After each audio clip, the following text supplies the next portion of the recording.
오늘 우리에게 주시는 하나님의 말씀은 히브리서 2장 5절에서 9절입니다. 히브리서 2장 5절에서 9절입니다. 신약 354쪽 즈음에 있습니다.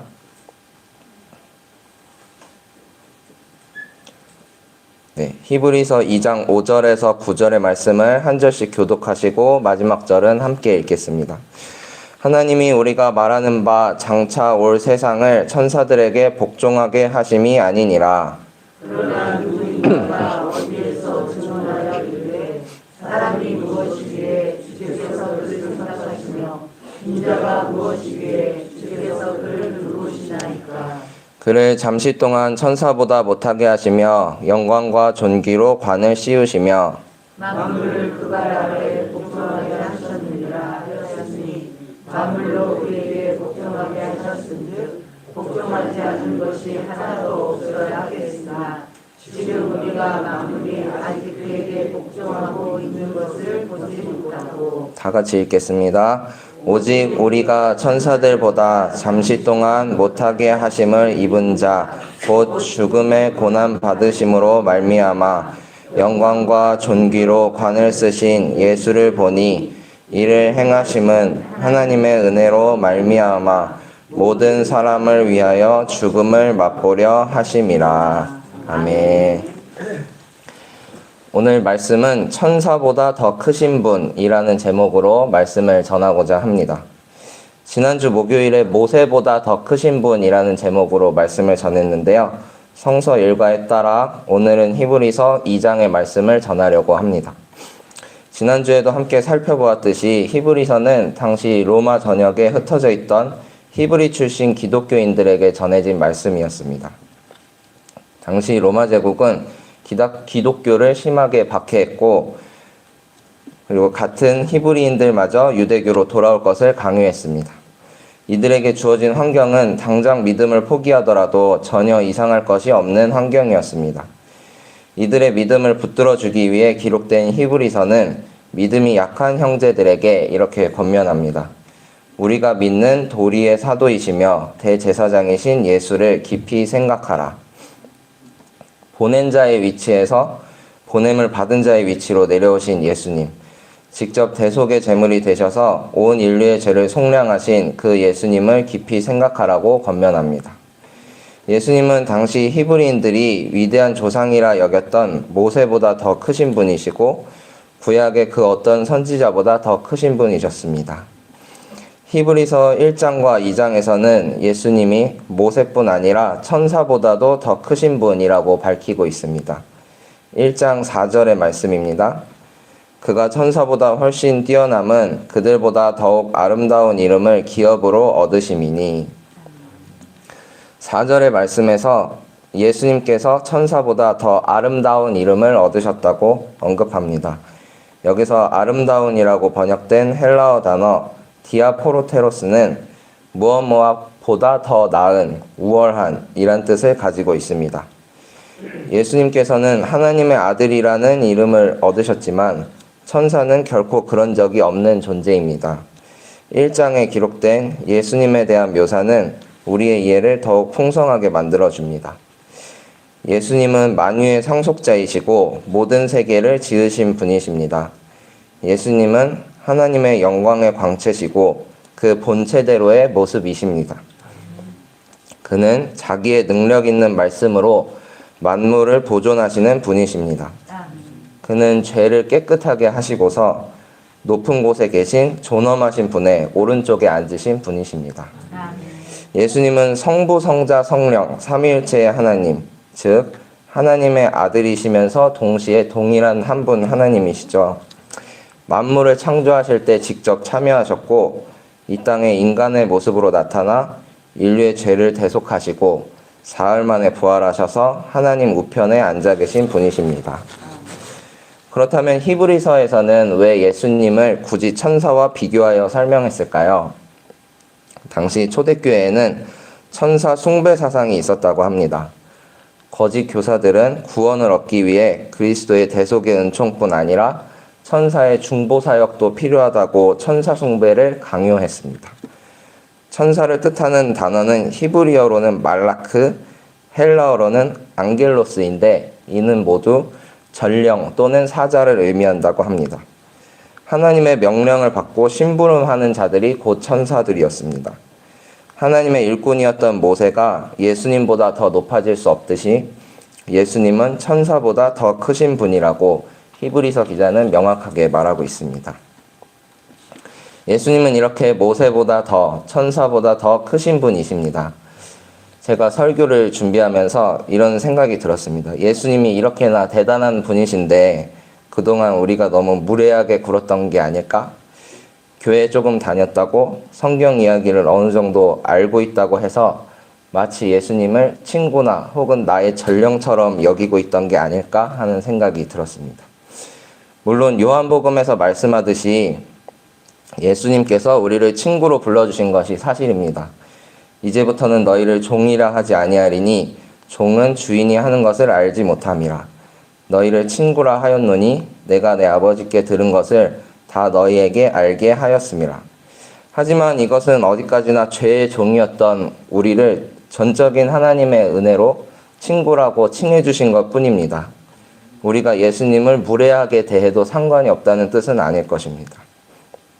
혹은 예수님께서 내 죄를 대신 지시고 십자가에 달려 돌아가신 일이 응당 그분이 해야 할 일을 했을 뿐이라고 생각하지는 않나요?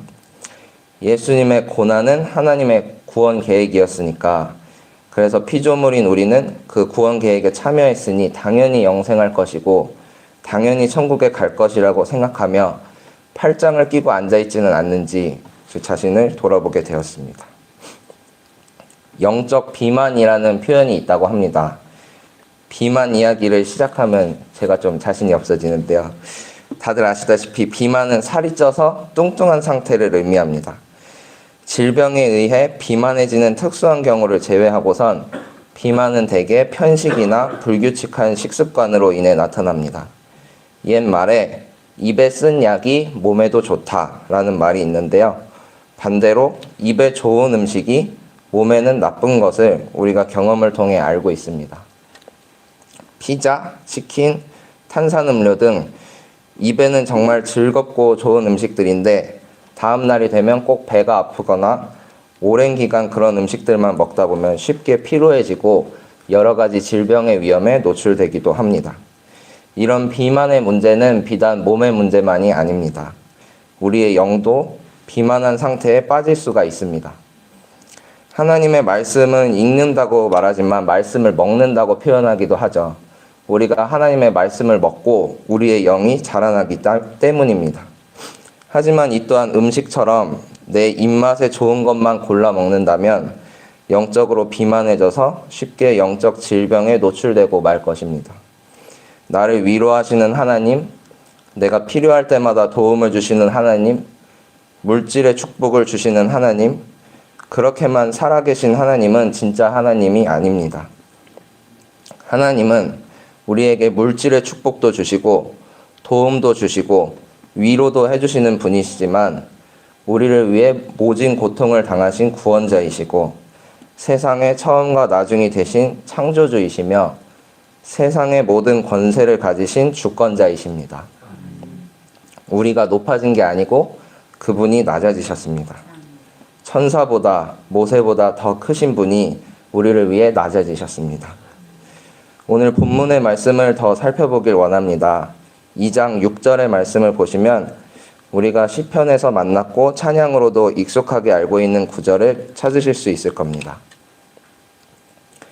하지만 히브리서 기자는 시편의 말씀을 조금 변형하여 인용하고 있습니다.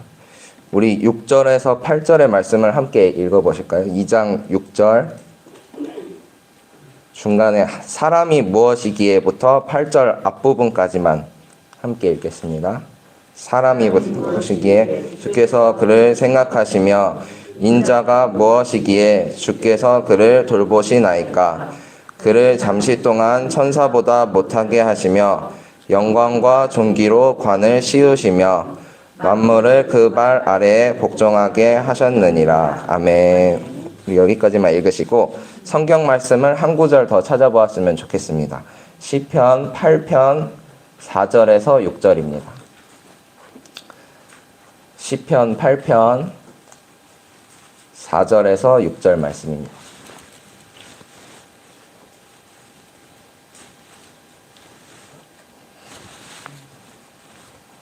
네, 시편 8편 4절에서 6절의 말씀을 함께 읽겠습니다. 사람이 무엇이기에 주께서 그를 생각하시며 인자가 무엇이기에 주께서 그를 돌보시나이까. 그를 하나님보다 조금 못하게 하시고 영화와 존귀로 관을 씌우셨나이다. 주의 손으로 만드신 것을 다스리게 하시고 만물을 그의 발 아래 두셨으니. 아멘. 혹시 차이를 느끼셨나요? 비슷한 구절이지만 몇 가지 차이점이 있습니다. 시편에서는 그를 하나님보다 조금 못하게 하시고 라고 했지만 히브리서에서는 그를 잠시 동안 천사보다 못하게 하시며 라고 했습니다. 여기서 말하는 그는 시편에서는 사람과 동의어로 쓰였지만 히브리서에서는 예수님을 지칭하는 것으로 보입니다. 예수님은 잠시 동안 천사보다 못한 존재가 되셨습니다. 그는 자기를 비워서 종의 모습을 취하시고 사람과 같이 되셨습니다. 그는 사람의 모양으로 나타나셔서 자기를 낮추시고 죽기까지 순종하시고 또 십자가에 죽기까지 하셨습니다. 왜 그렇게 하셨을까요? 천사보다 더 크신 분께서 왜 그렇게까지 하셨을까요? 오늘 본문 9절에 그 해답이 있습니다. 이를 행하심은 하나님의 은혜로 말미암아 모든 사람을 위하여 죽음을 맛보려 하심이라. 이를 행하심은 모든 사람을 위하여, 즉 우리를 위해 그렇게 하셨습니다. 우리는 이렇게 크신 분께서 죽음과 맞바꾸어 사랑하신 소중한 존재들입니다. 오늘 하루도 그 사랑을 기억하고 그 사랑에 응답하며 살아가는 우리가 되길 소망합니다. 기도하시겠습니다. 하나님 아버지 감사합니다. 오늘도 귀한 날 허락해 주셔서 건강하게 눈뜨고 주의 전을 찾아 주님과 함께 하루를 시작하게 해주시니 감사드립니다. 우리를 위해 한없이 낮아지신 예수님의 희생을 기억합니다. 주님의 그 은혜에 깊이 감사드립니다. 주신 사랑 가슴에 품고 주신 사명 감당하는 교회가 되게 하여 주시옵소서. 정릉 이동 주민총회와 정릉천 청소 월삭 새벽기도회를 앞두고 있습니다. 계획하고 행하는 모든 일에 하나님의 임재를 경험하게 해주시고 주님 발걸음보다 앞서지 않는 교회 되게 하여 주시옵소서. 특별히 다음 세대를 위해 온 교회가 함께 기도하는 기도의 밧줄 사역과 함께하여 주시옵소서. 교회를 이루고 있는 어린이와 청소년, 청년들이 뜨겁게 일어나는 시발점이 되길 원합니다. 더 이상 객체가 아닌 주체로 서게 하여 주시고 섬김을 받던 자에서 섬기는 자로 변하게 하여 주시옵소서.